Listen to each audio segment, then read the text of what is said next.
গাজায় যুদ্ধবিরতি টিকিয়ে রাখতে কূটনৈতিক তৎপরতা চললেও থামছে না রক্তপাত। স্থানীয় সময় রোববার উপত্যকার উত্তরাঞ্চলের জাবালিয়া শরণার্থী শিবিরে বিমান হামলা চালায় ইসরায়েলি সেনারা। এতে বেশ কয়েকজন নিহত হয়েছেন বলে জানায় স্থানীয় হাসপাতাল। এছাড়া দক্ষিণ খান ইউনিস ও গাজা সিটিতে পৃথক গুলির ঘটনায় আরও কয়েকজন প্রাণ হারিয়েছেন।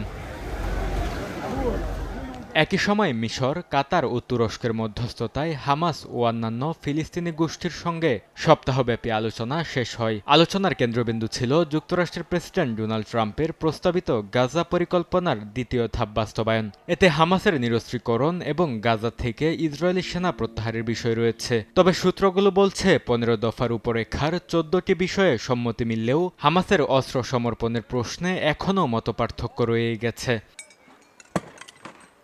স্বাধীন ফিলিস্তিন রাষ্ট্র প্রতিষ্ঠার রাজনৈতিক প্রক্রিয়া শুরু না হলে পূর্ণ নিরস্ত্রীকরণ সম্ভব নয় বলে দাবি হামাসের। অন্যদিকে ইসরায়েল বলছে হামাসকে অস্ত্র ত্যাগ করতে হবে, গাজার ক্ষমতা ছাড়তে হবে এবং ভবিষ্যৎ প্রশাসনে কোনো ভূমিকায় রাখা যাবে না। প্রধানমন্ত্রী বিনিয়ামিন নেতানিয়াহু সরকার পুনরায় স্পষ্ট করে বলেন তারা ফিলিস্তিনি রাষ্ট্র প্রতিষ্ঠার অনুমতি দেবেন না। ফলে যুদ্ধবিরতি নিয়ে ভবিষ্যৎ অনিশ্চয়তা আরও গভীর হচ্ছে।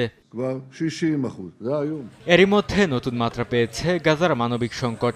স্বাস্থ্য মন্ত্রণালয়ের তথ্য অনুযায়ী যুদ্ধ শুরুর পর থেকে নিহতের সংখ্যা ৭৩,০০০ ছাড়িয়েছে এবং আহত হয়েছেন ১,৭৩,০০০-এর বেশি মানুষ। ব্রিটিশ সংবাদপত্র দ্য গার্ডিয়ানকে দেয়া আন্তর্জাতিক রেডক্রস জানিয়েছে ধ্বংসস্তূপের নিচে চাপা পড়ে থাকা হাজারো মরদেহ এখনও শনাক্তের বাইরে। বরকতুল্লাহ, সময় সংবাদ।